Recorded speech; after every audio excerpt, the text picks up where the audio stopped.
जय श्री कृष्ण प्रिय भक्तों आज की वीडियो बहुत ही शानदार होने वाली है, इसीलिए वीडियो पूरी लास्ट तक देखना। सभी प्रिय भक्तों को दिल से शेर का बच्चा बिछड़ गया अपनी शेरनी से और वो गीदड़ों के झुंड में जाके मिल गया। एक जंगल था, उस जंगल में एक बढ़िया शेर रहता था और शेरनी रहती थी। दोनों से एक बच्चा हुआ, शावक हुआ शेर का। तो शेरनी का बच्चा छोटा सा ही था। एक दिन शेरनी कहीं चली गई और बच्चा वहां से गीदड़ों का झुंड निकला। तो बच्चा था, शेर का बच्चा गीदड़ों के झुंड में मिल गया और मिल करके बहुत दूर चला गया। अब वो चाह करके भी अपने घर को वापस नहीं आ पाया और धीरे धीरे दिन गुजरते गए और वो अपने शेर पिता को और शेरनी माँ को भूल गया और वो गीदड़ों के संग रहता रहता वो अपना माई बाप गीदड़ों को मानने लग गया। गीदड़ों के संग खाए, गीदड़ों के संग सोए, गीदड़ों की तरह वो गीदड़ जैसे आवाज निकालें वो भी आवाज वैसी निकालने की कोशिश करे। शेर का बच्चा धीरे धीरे बड़ा हुआ, वो अपनी जवानी में आ गया, यथार्थ रूप में आ गया, पर था गीदड़ों के संग, गीदड़ों की तरह व्यवहार करता। एक दिन क्या हुआ कि वो गीदड़ों के संग घूम रहा था, तभी किसी शेर की नजर पड़ी और शेर की नजर पड़ी तो उसने कहा, क्यों रे, तू शेर का बच्चा होकर गीदड़ों के झुंड में क्या कर रहा है? उसने दूर से कहा, नहीं शेर महाराज, ये तो हमारे मौसी है, ये हमारी बुआ है और ये हमारे माई बाप हैं, इन्होंने हमें बड़ा पाल पोस के बड़ा किया है, ये हम इन्हीं के संग रहते हैं, ये हमारे रिश्तेदार हैं। शेर बोला, ना, तेरे रिश्तेदार वो हो ही नहीं सकते, तेरे रिश्तेदार तो हम हैं, तू हमारा बच्चा है, तू वहां क्या कर रहा है? बोले, हम तो बचपन से यही हैं। हाँ, तो बिछड़ गया होगा, चल यहाँ। उसने दहाड़ लगाई शेर ने, तो उसने भी अपने यथार्थ रूप में दहाड़ा और जब दहाड़ा तो सारे गीदड़ भाग गए। अरे तो शेर है, सारे भाग गए, वो अकेला रह गया। वो अपने यथार्थ रूप को जाना, अरे मैं तो शेर हूं और मैं गीदड़ों के संग रहता था। मैं शेर हूं पर मैं रहता गीदड़ों के संग, इसलिए मैंने अपने आप को गीदड़ मान लिया। कहानी पूरी हो गई। सवाल ये है कि बताओ, वो बिछड़ा हुआ शेर कौन है? सवाल है वो कौन है जो अपने यथार्थ रूप को भूलकर अपने आप को गीदड़ मान रहा है? है शेर का बच्चा पर मानता क्या है? गीदड़। बताओ वो गीदड़ कौन? उत्तर, मैया बड़ी खुश होके कह रही है।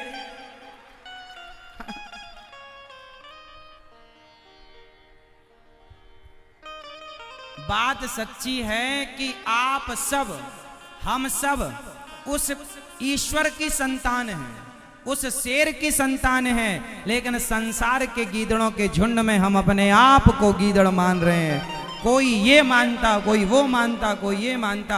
आप, कोई कहता मैं हिंदू, कोई कहता मैं मुसलमान, कोई कहता मैं सिख, कोई कहता मैं ईसाई, कोई कहता मैं यहूदी, कोई कहता मैं पारसी, कोई कहता मैं जैन, कोई कहता मैं ब्राह्मण, कोई कहता मैं क्षत्रिय, कोई कहता मैं वैश्य, कोई कहता मैं शूद्र, कोई कहता कि मैं सरपंच, कोई कहता मैं विधायक, कोई कहता मैं मंत्री, कोई कहता मैं ये मंत्री, कोई कहता मैं बिजनेस, कोई कहता मैं ये। सबकी अपनी अपनी बातें हैं, जितने मुंह उतनी बातें।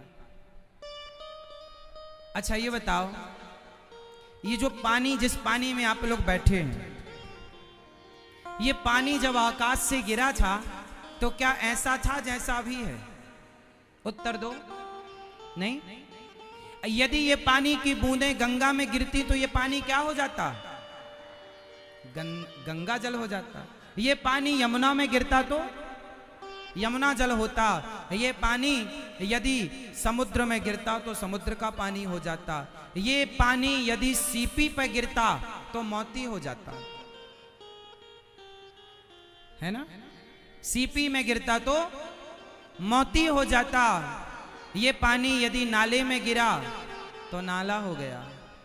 पानी ना नाला था, पानी ना गंगा जल है, ना पानी यमुना जल है, ना पानी नाला है। संगति उसे गंगा बनाएगी, संगति उसे नाला बनाएगा, संगति उसे यमुना बनाएगी, संगति उसे मोती बनाएगा। सिंपल है। आप क्या हो? आप सब ईश्वर का, मैं नहीं कहता, गोस्वामी जी लिख रहे हैं, ईश्वर अंश, जीव अविनाशी, चेतन अमल सहज सुख राशि। आप सब ईश्वर की संतान हैं, भगवान की संतान है, लेकिन संसार में आकर के जिन गीदड़ों के संग रहे, उन गीदड़ों की तरह अपने को भी गीदड़ मान, अरे मैं तो तुम्हारा हूं, मैं तो तुम्हारा हूं। तुम उनके नहीं हो जिनके मान रहे हो, तुम सब, हम सब उस ईश्वर की संतान हैं। यहां इंसानियत का परिचय देने आए हैं, लेकिन इंसानियत तो गई भाड़ में, हम राक्षस बने घूम रहे। झूठ कपट छल निंदा चुगली सारा गलत काम करने में लग गए हैं। अच्छा एक बात बताओ, आप किसकी संतान हो मेरी मां?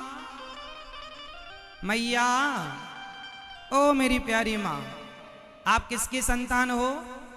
वहां मैया देखो कुर्सी पड़ी, वहां जाके बैठ जाओ, वो देखो, गीले में मत बैठो, हम आपकी श्रद्धा को प्रणाम करते हैं, जा वहां बैठो।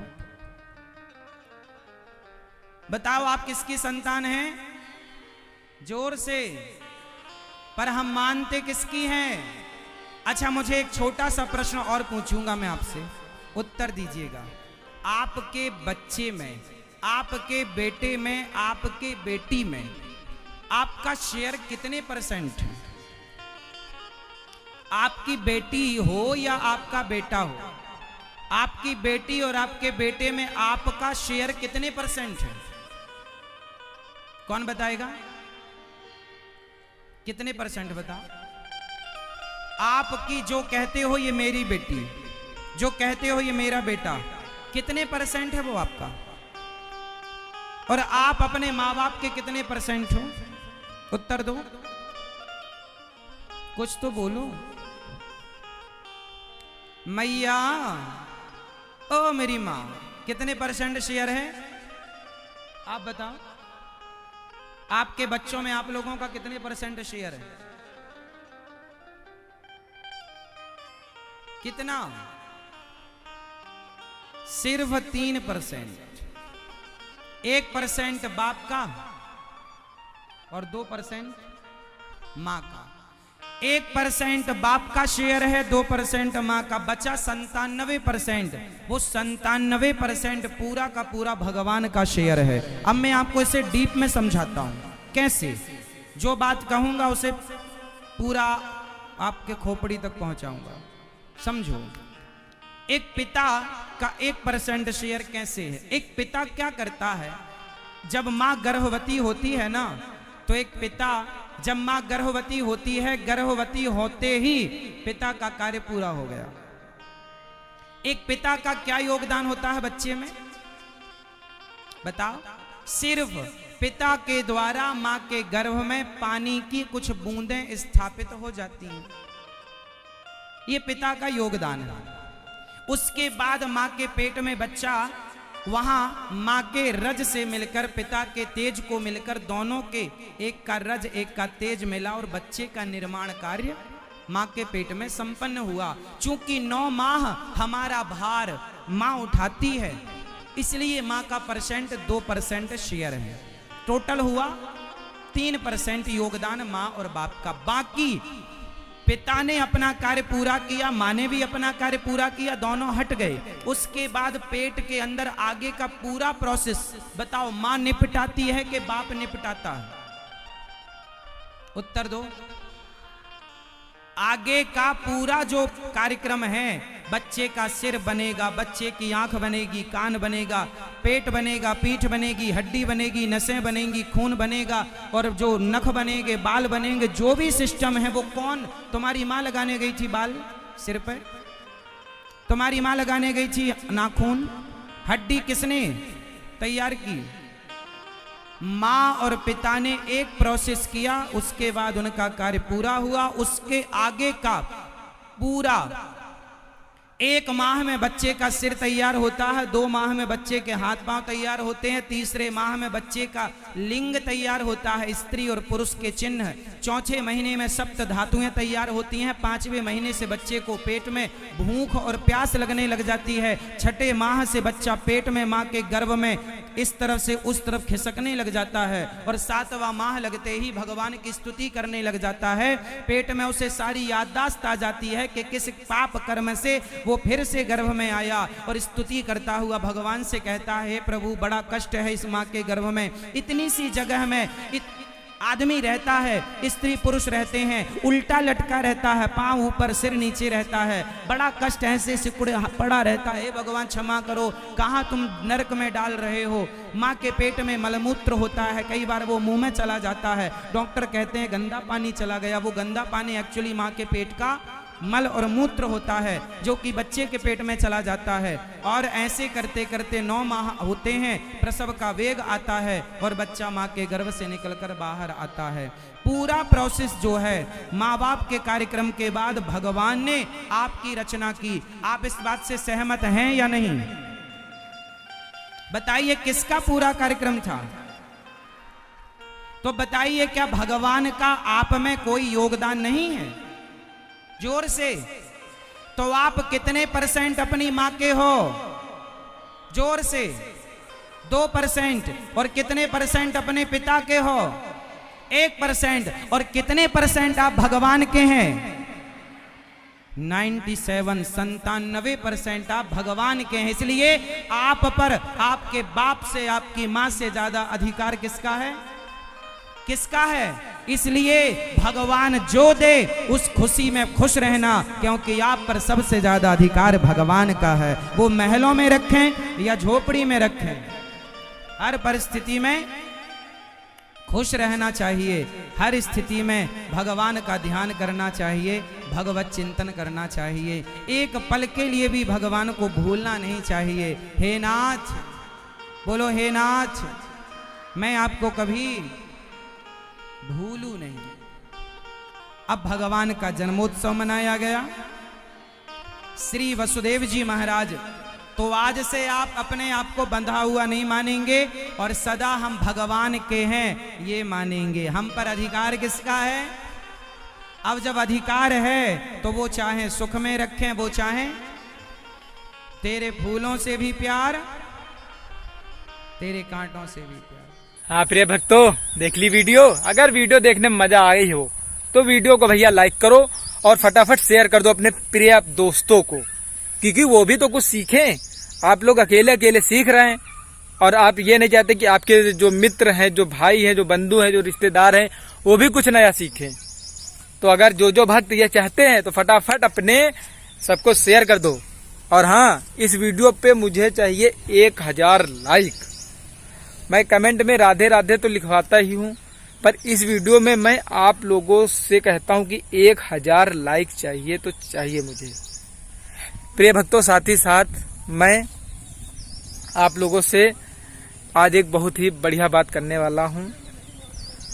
जो भी भक्त 12 ज्योतिर्लिंग के दर्शन कर चुके हैं वो कमेंट में बताएं, और जो भक्त 12 ज्योतिर्लिंग के दर्शन करना चाहते हैं वो भी बताएं। क्योंकि प्रिय भक्तों, आपके भाई का ये टारगेट है। टारगेट क्या है? टारगेट इसे नहीं कहा जा सकता है। बाबा से विनती है मेरी कि हे बाबा, मुझे अपने 12 ज्योतिर्लिंग के दर्शन जरूर कराएं, मुझे 12 ज्योतिर्लिंग जरूर बुलाएं। तो जो भी भक्त मेरे साथ ये बोलना चाहता है मेरे बाबा भोलेनाथ से, वो लोग फटाफट कमेंट कर दे, कमेंट कर दो। और फटाफट जो भी भक्त मेरे साथ जाना चाहते हैं वो लोग भी कमेंट करके अपना एड्रेस, अपना नाम मुझे बताएं। फिर मैं इंस्टाग्राम पे उससे कांटेक्ट करूंगा और उसके साथ मैं भी साथ ही साथ जाऊंगा, क्योंकि सब लोग मिलके चलेंगे। जी हाँ भक्तों, सब लोग मिलके चलेंगे। 20 से 25 लोग, जो भी जितने भक्त 100-150 जितने भक्त जुड़ जाएंगे सबको ले चलूंगा मैं। मतलब मैं नहीं, आप जाएंगे अपना खर्चा पानी लगा के, पर साथ में चलेंगे सब लोग। तो जो भी भक्त मेरे बाबा के इस 12 ज्योतिर्लिंग का सफर करना चाहता है मेरे साथ, तो फटाफट करो कमेंट और कर दो वीडियो शेयर। हाँ, क्योंकि वीडियो शेयर करेंगे यहाँ और मेरे बाबा फट से आप लोगों को बुला लेंगे, आपका नाम हाजिरी में लिख जाएगा। साथ ही साथ मेरे भक्तों, मैं आपसे आज भोलेनाथ बाबा से जुड़ा हुआ एक प्रश्न पूछ ही लेता हूँ। आप लोगों से मैं ये पूछना चाहता हूँ, जब माता सती क्या उसमें जो है अपने अग्नि में कूद गई थी तो उनके विष्णु जी ने कितने खंड किए थे, कितने भागों में विभाजित किया था। अगर जिस भक्त को इसका उत्तर पता हो तो वो कमेंट बॉक्स में बताए, और जिसको नहीं पता है वो भी बताए, क्योंकि भाई मुझे तो पता है ना इसका उत्तर, तो मैं बताऊंगा आप लोगों को। पर जो भक्त बताया तो अच्छी बात है, जो भक्त नहीं बताएगा फिर भी इस वीडियो पे यही सीखने के लिए तो आप लोग आते हैं, कुछ जानने के लिए ही तो आते हैं। तो सभी प्रिय भक्तों को आपका छोटा भाई राधे राधे राधे राधे। जय श्री श्याम, जय श्री श्याम, जय श्री श्याम।